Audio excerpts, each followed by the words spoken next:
மேஷ ராசி அல்லது மேஷ லக்னம் சார்ந்த நபர்களுக்கு இந்த வாரம் 4ஆம் இடத்தில் சந்திரன், சுகஸ்தானத்துல சந்திரன் போனதுக்கு அப்புறம், நான் சொல்றது ஃபர்ஸ்ட் 2 நாள் விட்டுருங்க, அதுக்கப்புறம் 2 நாளுக்கு அப்புறம் ஏகப்பட்ட நல்ல விஷயங்கள் நடக்கும். நீங்க என்ன எதிர்பார்க்குறீங்களோ நடக்கும். நிறைய பேருக்கு பார்த்தீங்கன்னா வரவேண்டிய லோனு, வரவேண்டிய முக்கியமான தகவல்கள், உறவினர்கள் மூலியமாக நடக்க வேண்டிய விஷயங்கள், பஞ்சாயத்து, இது எல்லாம் பைசல் ஆகும். ப்ராப்ளம்ஸ் சால்வ் ஆகும். மெயினா மாணவிகளுக்கு, குழந்தைகளுக்கு, டிகிரி லெவல்ல படிக்கக்கூடிய பசங்களுக்கெல்லாம் ரொம்ப சூப்பரா இருக்க போகுது. அந்த 3 நாள் எந்த டெஸ்ட் வச்சாலும் சரி, எந்த விஷயத்துல நீங்க இறங்கினாலும் சரி, ஆட்டோமேட்டிக்கா ஜெயிக்கக்கூடிய இன்ஃபேக்ட் என்ன, அந்த ஆசிரியர் உங்களுக்கு ஹெல்ப் பண்ணுவார். இந்த மாதிரி எங்கேயாவது பார்த்துருக்கீங்களா? அது நடக்கும். இந்த வாரத்தை பொறுத்த வரைக்கும் மேஷராசி நண்பர்களுக்கு அதுதான் முக்கியமான நான் பார்க்கறது. பாக்யஸ்தானத்தில் இவ்வளவு கிரகங்கள் உட்கார்ந்துருக்கனால முடிஞ்ச அளவுக்கு பிரயாணங்களை கண்ட்ரோல் பண்ணிங்க. லாங் டிராவல் போகாதீங்க. கால் முட்டி பார்த்துங்க. ஃபேமிலிக்குள்ள அந்யோன்யம், மெயினா அப்பாவுக்கும் உங்களுக்கும் சின்ன சின்ன கருத்து வேறுபாடுகள் இதெல்லாம் நடக்கக்கூடிய வாய்ப்புகள் இருக்கு. நாத்தனார் அல்லது மைத்துனன் யாரா இருந்தாலும் சரி, அவங்களும் கொஞ்சம் ஹெல்த்,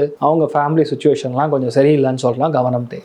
மேஷத்தை பொறுத்த வரைக்கும் இந்த வாரத்தில் உங்களுக்கு வெற்றி அதிகமாக நம்ம பார்க்குறோம்னு சொல்லலாம். செலவுகள் இருக்கும், அலைச்சல் இருக்கும், ஆனால் பெரிய ஒரு மாற்றத்தையும் ஒரு சந்தோஷத்தையும் கண்டிப்பாக ஒரு 3 டேஸ் இந்த வீக்கில் 3 டேஸ் நீங்கள் பார்க்க போறீங்க. அமோகமாக இருக்கு. அருணாச்சலேஸ்வரர் வழிபாடு ஏற்றத்தை கொடுப்பார். சந்தோஷமும் பொருளாதார ஏற்றமும் 80% இருக்கிறது.